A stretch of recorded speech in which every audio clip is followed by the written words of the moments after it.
Hello, dear students. Welcome to your chemistry class. Hope you all are learning well from the online class portal. In this video, we will be going to study about the different states of matter. As we all have studied about matter, its characteristics, like anything which have mass and occupies space are known as matter. And matter is made up of particles and they have empty spaces between them. If you will see in this image, we all know that matter, any matter, if you will take, whether it is any chalk, iron bar, or anything, they all are made up of small particles.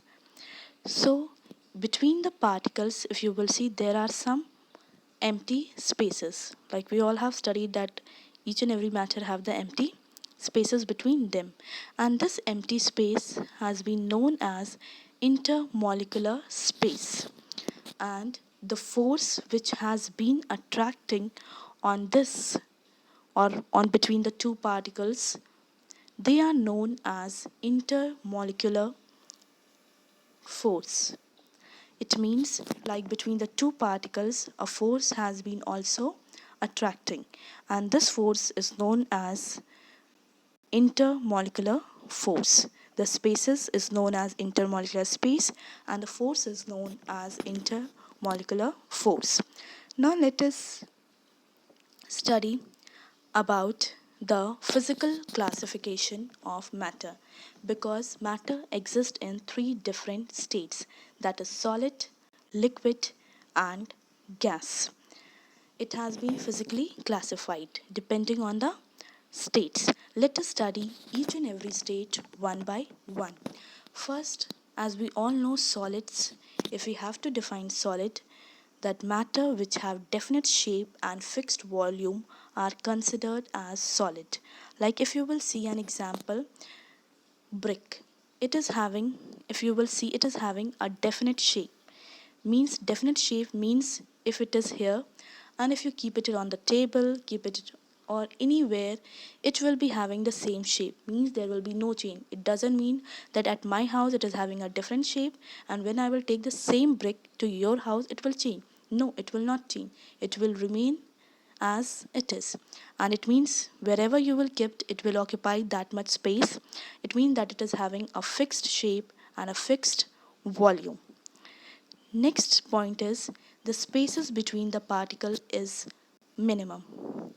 How we can say, if you will see in the image, because we all know matter is made up of particles, so it has been microscopically shown about the solid, that is an example of a brick, that how the molecules are packed. If you will see that the molecules are tightly packed, it means the spaces between the particle is minimum.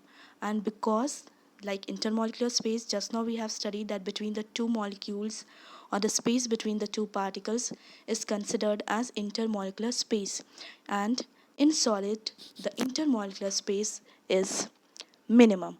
Why it is minimum? And because of it is minimum, the intermolecular force is maximum. Because as you all know, if you will take an example of magnet, take two magnets. If you will just bring the two magnets, not about the like poles, about the unlike poles, if you will bring the two magnets you will see that they will be start attracting.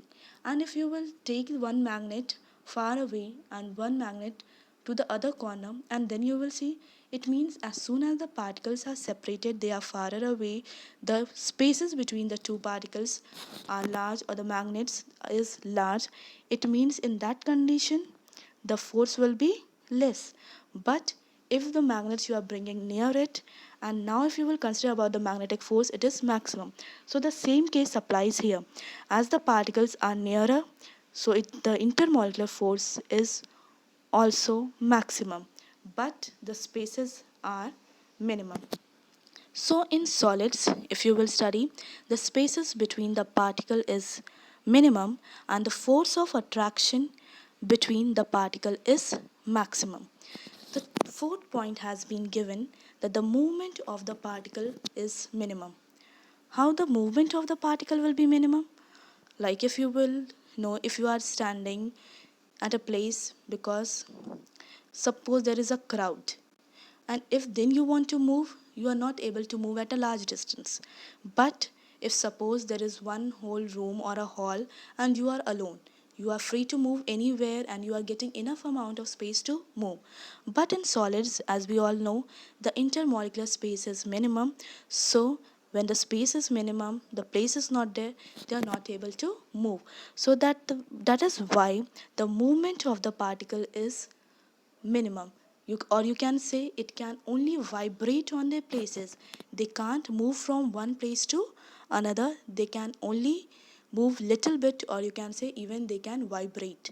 Just like a mobile vibrate, you all know, on the places they can just move. Next and the last point is rate of diffusion is least. How we can say the rate of diffusion is least? Because yesterday we have studied about the characteristics, and in the characteristic we have studied the intermixing of two matter is known as diffusion. It means when the two matter mixes, that is process is known as diffusion. And if you will consider, we have studied the characteristics, the other matter mixes between the empty spaces between the particles, and in solid, the empty space between the particles are minimum. So that is why the rate of diffusion is least. Hope you all understand about solid and its properties. In the next video, we will be going to study about the properties of liquid and gas. Till then, take care, be safe.